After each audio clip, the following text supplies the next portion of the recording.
SpaceX in less than 15 seconds. All right, we will lay back and listen to mission control.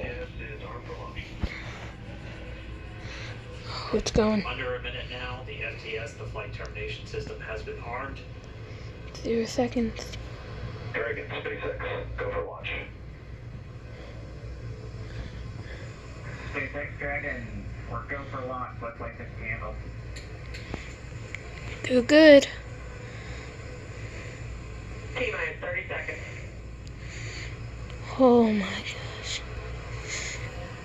This is crazy. SpaceX. Stage 1 tanks pressing for flight.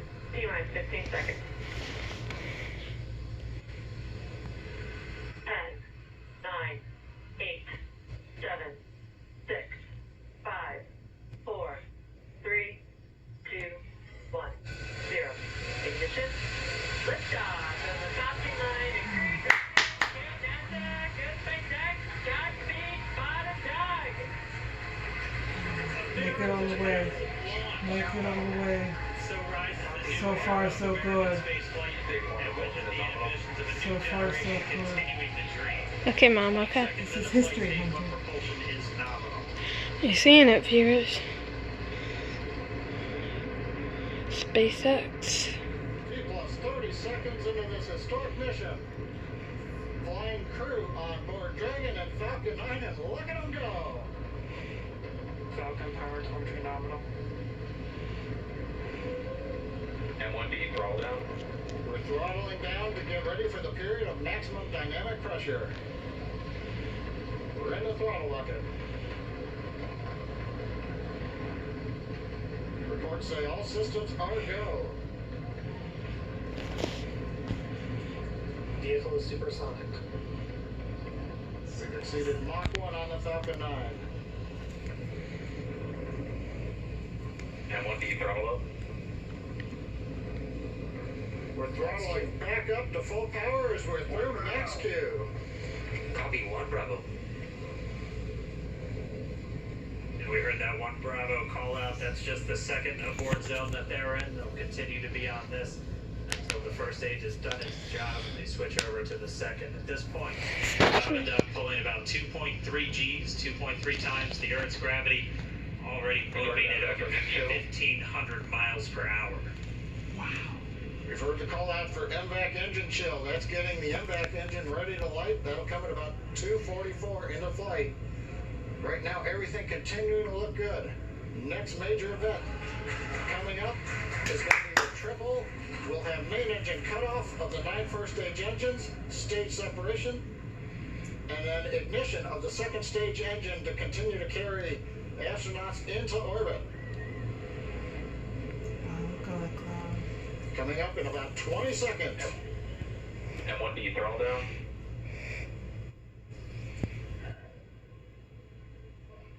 We heard we're throttling down the Merlin engines on the first stage.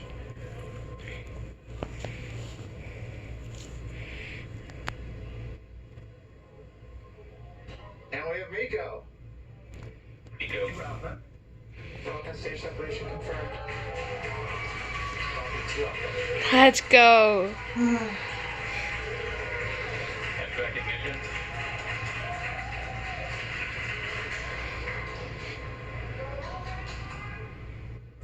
All right, we have stage separation. Well, to our 2 astronauts joining our coverage, Peggy and Chris, I don't know much, but the black stuff sure looks like it's in space already, having just left the space coast of Florida.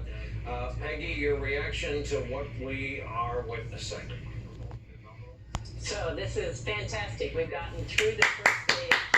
We still have a ways to go, several more minutes before they'll get all the way to orbit, but it's great. And in the meantime, the SpaceX team's going to be bringing back that stage 1 at the same time. So we'll be seeing that landing probably at the same time as these guys continue up into orbit.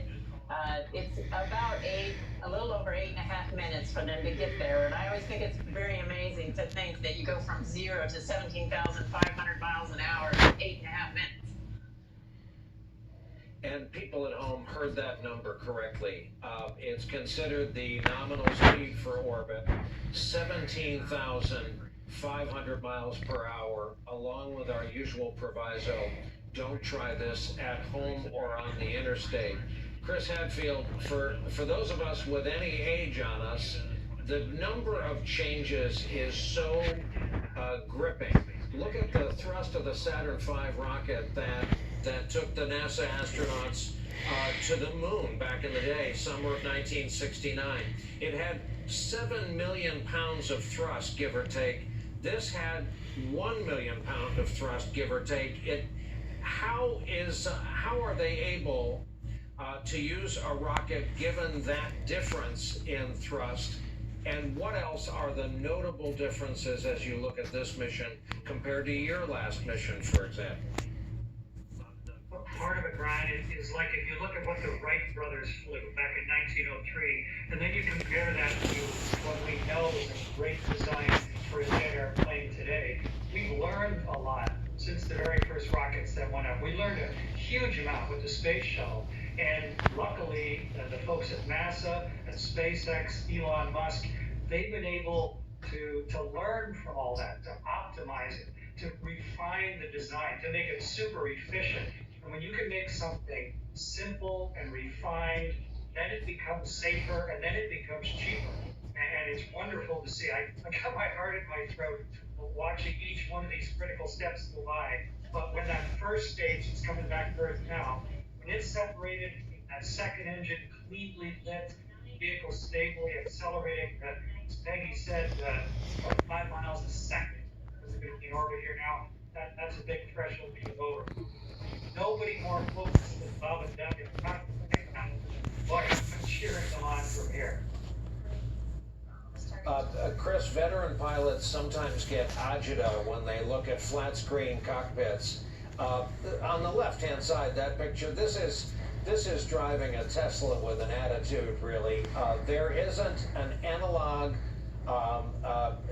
old school mechanical dial or gauge in that cockpit. You can't help but think, what if you lose electronics to the flat screen? Does it give you any agita looking at how modest by comparison the dashboard is? Apollo had the entire facing wall to the crew of 3 was all given over to gauges, dials, and switches.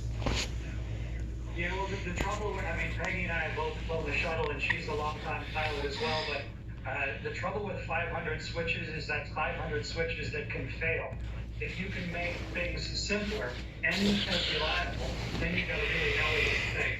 And I've flown several airplanes that are completely fly-by-wire. Your stick is not connected to anything mechanical. You're just talking to computers. So long as it's designed well and it's trustworthy, that's what we're really after. The simpler, the better. And it's not a high traffic area. There's no trees in the way. It's actually a pretty good application for a computer-driven system. It's a well-known environment now. So I'm all for it. And Peggy and I both on the shuttle and the Russian Soyuz, but both of us would itch to have a chance to fly on board this vehicle as well. And I'm really glad they are.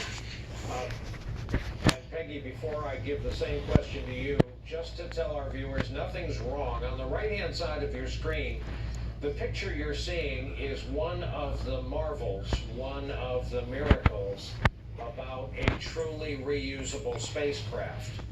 That is a re-entry engine firing. Those are mesh foot pads that have flared out on all 4 sides. Those are the clouds of Florida you see. And if this camera shot holds, it's going back. It's going to go back, punch through the atmosphere, punch through the cloud deck, and it's going to land itself on a barge to live and take astronauts into space another day. So while we watch that process, on the left-hand side of the screen, the astronauts are safely in space, and we indeed lost the re-entry shot for just a moment. Peggy, same question to you about analog versus digital. I know that the glass cockpit flat screens depict analog instruments because at a glance, that's what a pilot requires. Do you miss any of the old stuff? Actually, not really. I think the more we modernize even our aircraft, the more this seems natural that our spacecraft would also be modernized like this and go with the glass cockpits. It's really, I think, important that we keep pushing the technology to improve and get us the next step up.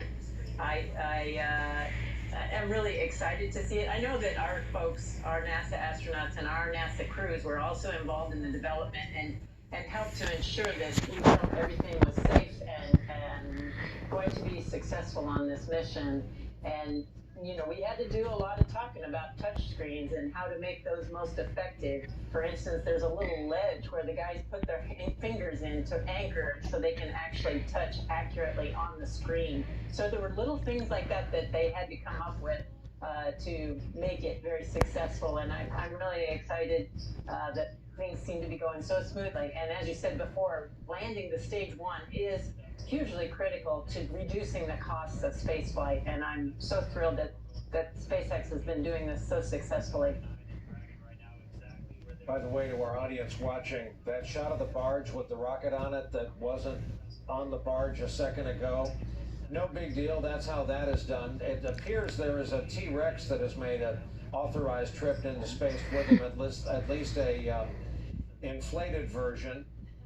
The idea of astronauts taking trinkets and merch on board spacecraft. I won't ask our two astronaut guests to detail all the stuff they have brought into space over the years, but it goes back to Alan Shepard, by the way, the first guy to utter the words, "Let's light this candle," the words that started this mission.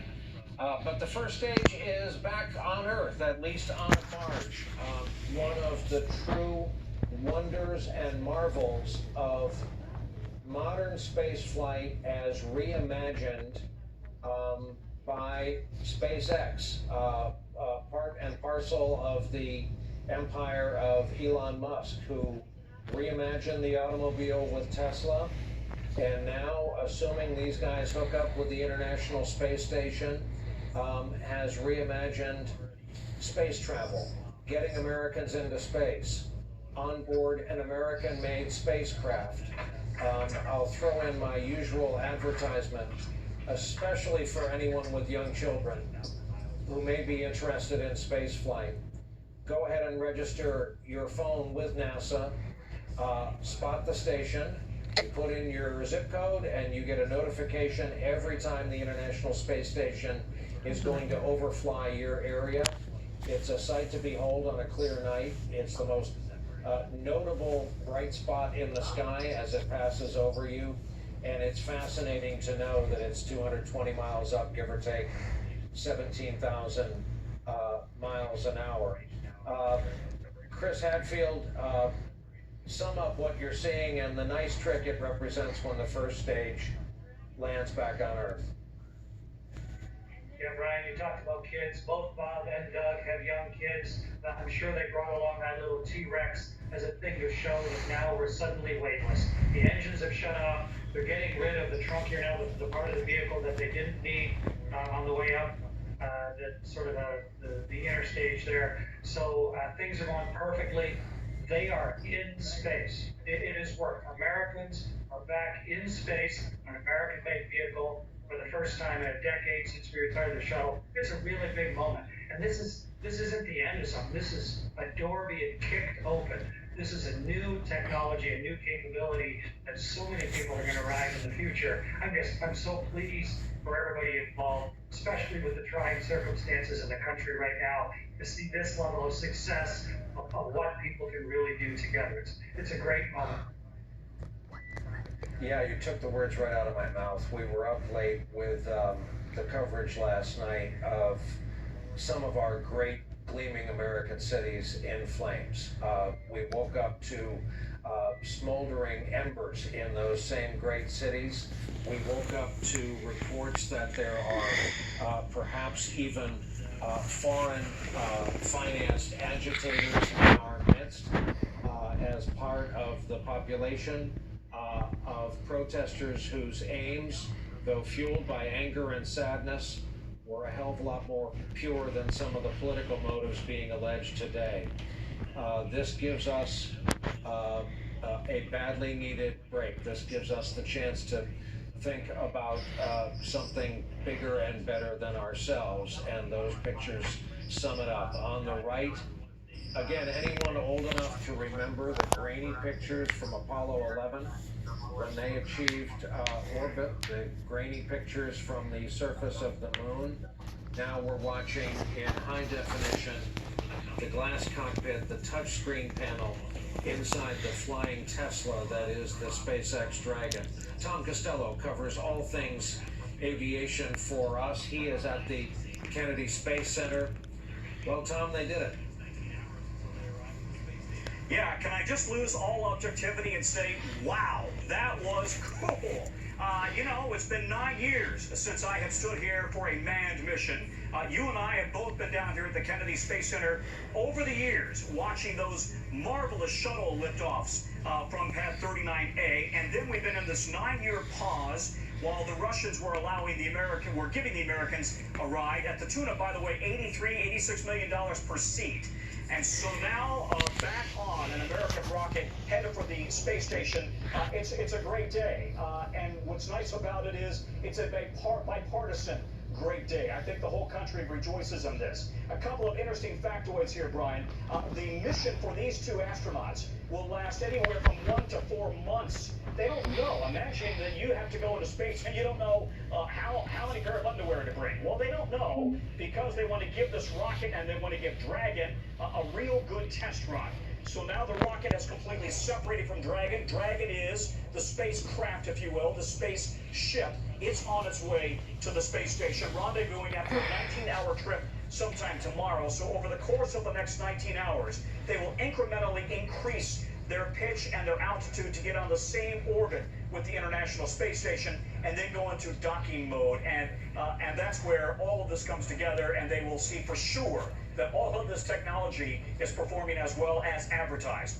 Keep in mind, this is the same vehicle, essentially, the same spaceship that has been setting up cargo for some time under the SpaceX brand name. Now it's carrying two Americans, Doug Hurley and Bob Behnken, who could not be more unassuming American heroes and really, I think, represent the best of what this country is all about, right? Experience and expertise and military commitment and service and science. And it's a great day for this country that could use a great day. By the way, the president and the vice president both here today, and the president arriving just before this liftoff. Really, I was afraid wasn't going to make it in time because he cut it kind of close. But he did arrive. He did get to see the liftoff at 3:22 Eastern time, and every single data point hit right on the money. From max Q, which is, as you know, is when you have the maximum forces on a spaceship, to MECO, main engine cutoff, perfect, to the secondary cutoff of the engine, perfect, to separation, and then that signature SpaceX move, if we could celebrate it one more time. Nobody in the world does it like SpaceX. They land the rocket back down on Earth on a barge in the ocean. That's just absolutely phenomenal. One last bit of trivia for you, Brian, because I know you love this stuff. As they were flying up the East Coast, keep in mind, this is not a shuttle. They can't land if they have an emergency. They would have to abort, and the spaceship would then parachute back down into the ocean. So they had to have abort zones all the way up the East Coast, and they were literally numbered. 1 Alpha, 1 Bravo, for example. 2 Alpha, 2 Bravo, 2 Charlie, all the way up to Newfoundland, and then out to Shannon, Ireland. So thankfully, they didn't have to execute any of those. The thing went off perfectly, and they're on the way to the station. Brian, back to you. Tom Costello, I have a question about atmospherics. Having been there for launches of the old school rockets, and knowing that feeling you got in your chest cavity, the ground shook. What was it like for this? This is not the caliber rocket, the diameter rocket, the thrust of the rocket that you and I grew up watching. Yeah, it is 1.7 million pounds of thrust coming out of 9 Merlin engines for that. Alright, you heard it, guys. 2020 SpaceX launch May 30th. Doug Hurley and Bob Behnken. It's crazy.